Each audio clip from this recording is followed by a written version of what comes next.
The silence in the executive dining room of Sterling-Whitmore Enterprises was a physical thing. It was heavier than the crystal glasses, more solid than the polished mahogany table, and far more suffocating than the rarefied air 48 floors above the city. The 5 vice presidents, men who lived and breathed quarterly reports and market projections, sat frozen, their forks hovering over plates of seared scallops and microgreens. Their collective gaze was fixed on the man standing beside CEO Richard Harrison. The man wasn't a rival executive or a visiting dignitary. It was Samuel. Samuel, the janitor. The man they saw every evening, pushing a cart of cleaning supplies, his presence as much a part of the office furniture as the ficus in the lobby. He was wearing his usual gray work uniform, the name Samuel stitched in simple blue thread over his heart. It stood in stark, almost violent contrast to the sea of tailored Italian suits. "Gentlemen," CEO Richard Harrison said, his voice cutting through the tension. "I believe you all know Samuel. He'll be joining us for lunch today." A nervous cough broke from Marcus Vance, the senior VP of sales. He was a man who prided himself on his ability to read any room, but this was a language he didn't understand. He exchanged a bewildered look with the others. Was this a test? Some bizarre, New Age management exercise Harrison had read about? "Of course, Richard," Marcus said, forcing a smile that didn't reach his eyes. "Welcome, Samuel." The word welcome sounded foreign and clumsy on his tongue. Samuel simply nodded, his expression calm and unreadable. He took the empty seat Harrison indicated, his movements deliberate and without fanfare. He placed his worn, calloused hands on the table, a silent testament to a life of labor, and waited. The executives, men who commanded divisions of thousands, had never felt more awkward. They saw his uniform, not the man. They saw his job, not his journey. They were about to learn the difference. The invitation had come the day before. Samuel had been polishing the brass plaque outside the boardroom, the scent of metal polish sharp in the air, when Mr. Harrison had approached him. The CEO was always the last to leave, often working late into the night, a habit Samuel understood. "Samuel," Mr. Harrison had said, his tone respectful. "A moment?" Samuel straightened up, holding his polishing cloth. "Yes, Mr. Harrison? I've seen you in the break room, reading. Yesterday it was Le Monde. The day before, a newspaper from Sao Paulo." Samuel's posture didn't change. "I like to stay informed. And I've heard you, on the phone, speaking with your family. I'm not fluent, but I recognized Spanish. And I believe I heard Russian on another occasion." A flicker of something, caution, perhaps, crossed Samuel's face. "I have family in many places." Mr. Harrison leaned against the doorframe, his gaze direct. "Tomorrow, I am hosting a critical lunch. Our potential partners from the Schmidt Group in Germany, the Takahashi Corporation from Japan, and Silva Holdings from Brazil will be here. It's the final step in a merger that will define the future of this company. I would be honored if you would join us." Samuel looked from the CEO's expensive shoes to his earnest face. He had seen men like Mr. Harrison his entire life, men of power and privilege. But he had never been seen by them. "Not really. Mr. Harrison, I am the janitor." "I am aware of what you do here, Samuel," the CEO replied gently. "I am more interested in what you know." And so, Samuel had agreed. He arrived not in a suit, which he owned, but in his uniform. It was a deliberate choice. He would come as they saw him, not as who he might have been. Back in the dining room, the small talk was excruciating. The VPs tried to discuss golf and the stock market, but their words were stilted, their attention constantly snagged by the quiet man in gray. They spoke around him, over him, as if he were a ghost at the feast. Samuel ate his meal with a quiet dignity, his etiquette more refined than that of Marcus Vance, who was already on his second glass of wine. The tension rate-sheeted when the doors swung open and the international delegations were ushered in. There was Herr Schmidt, a stern-looking German industrialist, Mr. Takahashi, a slight, older Japanese man with an inscrutable smile, and Senora Silva, a formidable Brazilian woman with sharp, intelligent eyes. Richard Harrison made the introductions, his VPs standing to shake hands, their practiced corporate smiles firmly in place. The problem began almost immediately. Herr Schmidt's English was functional but heavily accented and blunt. Mr. Takahashi spoke almost no English, relying on a junior aide who was clearly overwhelmed. Senora Silva's English was excellent, but her concerns were nuanced, rooted in Brazilian market specifics that the VPs struggled to grasp. The conversation was a disaster. It was a clumsy, disjointed dance of misunderstanding. Marcus Vance tried to make a joke, but the humor was lost in translation and landed with a thud. The VP of Finance attempted to explain a complex tax synergy, but his words were met with blank stares from the Japanese delegation. The air grew thick with frustration. Millions of dollars, the culmination of a year's work, were evaporating in a fog of cultural and linguistic confusion. Herr Schmidt, losing patience, switched to German, firing off a rapid, complex question about supply chain logistics. Harrison's executives looked at each other in panic. Before Harrison could even apologize, Samuel cleared his throat. He turned to Herr Schmidt and responded in flawless, articulate German. Herr Schmidt, Samuel began, his voice calm and measured, ihr Sorg bezüglich der Lieferkettenintegration ist Berechtigkeit, insbesondere im Hinblick auf die EU-Vorschriften. Herr Harrison hat jedoch bereits einen Plan zur Nutzung ihres bestehenden Vertriebsnetzes in Hamburg entwickelt, die soll zu minimieren und die Lieferzeiten zu verkürzen. Your concern about supply chain integration is valid, especially regarding EU regulations. However, Mr. Harrison has already anticipated a plan to leverage your existing distribution network in Hamburg to minimize tariffs and shorten delivery times. A stunned silence fell over the table. Herr Schmidt's eyes widened. He stared at Samuel, then at Harrison, a slow smile spreading across his face.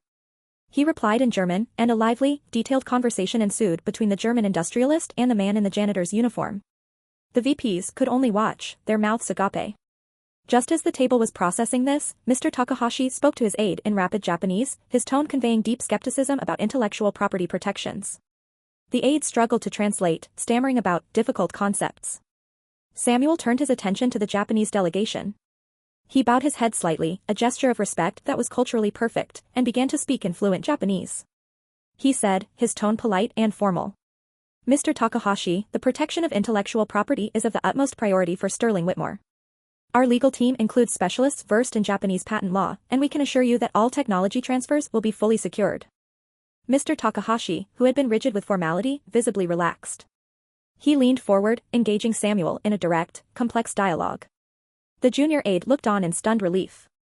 Finally, Senora Silva, who had been watching this incredible display with a mixture of amusement and awe, addressed Samuel directly in Portuguese. You are a man of many surprises. But what about the labor unions in Brazil? They are strong. How will this merger affect the local workers? Samuel smiled warmly and switched languages again, his Portuguese flowing as smoothly as the Amazon River. Senora Silva, uma pergunta excelente. A nossa intenção não é substituir, mas sim integrar. Planejamos investir em programas de treinamento para os trabalhadores locais, aprimorando suas habilidades para as novas tecnologias que a fusão trará. O objetivo é criar mais empregos, não eliminá-los. That is an excellent question, Senora Silva. Our intention is not to replace, but to integrate. We plan to invest in training programs for the local workers, upgrading their skills for the new technologies the merger will bring. The goal is to create more jobs, not eliminate them. The atmosphere in the room had transformed. The tension had dissolved, replaced by a palpable buzz of excitement and respect. The three international partners were no longer speaking to a fractured group of executives, they were speaking to Samuel, who acted as a perfect bridge, not just translating words, but conveying nuance, culture, and intent. He effortlessly switched between German, Japanese, and Portuguese, while also using Spanish to clarify a point with one of Senora Silva's team members, and then using French to share a lighter, diplomatic anecdote with Herr Schmidt's Parisian-born wife who had joined them. He even used a few phrases in Russian when he discovered one of the German aides was from St. Petersburg. English, German, Japanese, Portuguese, Spanish, French, Russian. 7 languages. Effortless. The VPs sat in stunned, humbled silence. They had come to the lunch expecting to show off their business acumen. Instead, they were watching the janitor they had ignored for years save the biggest deal in their company's history. The man they saw as invisible had become the most important person in the room. When the main negotiations were concluded, and the mood was celebratory, Herr Schmidt raised his glass. To Mr. Harrison, a man of vision. And to Mr. Samuel, he said, looking at Samuel with profound respect, a man who reminds us that the greatest treasures are often hidden in plain sight. After the guests had departed, promising to have their teams finalize the paperwork, Richard Harrison and his 5 VPs remained at the table with Samuel. The silence returned, but this time it was not awkward. It was heavy with unspoken apologies. It was Marcus Vance who finally broke it, his voice thick with emotion. Samuel. I don't know what to say. I've seen you every day for 5 years. I am so sorry. The other VPs murmured their agreement, their faces a mixture of shame and awe. Samuel simply took a sip of water. You saw my uniform, he said, his voice devoid of malice. You saw what you expected to see. Richard Harrison placed a hand on Samuel's shoulder. Perhaps it's time you told them who you are, Samuel. Samuel looked at the faces around the table, and for the first time, he saw them looking back, truly seeing him. My name is Samuel Adebayo, he began. I was born in Nigeria. My father was a diplomat. I grew up in embassies around the world. That is where I learned the languages. It was the language of my home, my school, my friends. He paused, a shadow passing over his features. I followed in his footsteps. I earned a master's degree in international relations from the Sorbonne in Paris and another in economics from the London School of Economics. I became a diplomat for my country, serving in Moscow, Tokyo, and Brasilia. I was part of trade delegations, negotiated treaties. I sat at tables like this one, but I was wearing a suit. What happened? The VP of operations asked softly. Politics, Samuel said with a sigh. A new regime took power. My family was on the wrong side of that power. My father was imprisoned. Our assets were seized. I was declared an enemy of the state. I was in Brazil at the time and was warned not to return. I had to flee, with nothing but my life and the languages in my head. He explained the grueling process of seeking asylum in the United States. He spoke of the brain waste that affects so many skilled immigrants. His degrees, his diplomatic career, his extensive experience, they were worthless without the right paperwork, the right connections, the right context. The process of getting his foreign credentials recognized was a bureaucratic nightmare, an expensive and soul-crushing maze of red tape. He took on any work he could find to survive. He drove a taxi. He washed dishes. And for the last 5 years, he had cleaned the offices of Sterling-Whitmore. It is honest work, Samuel said, looking at his hands.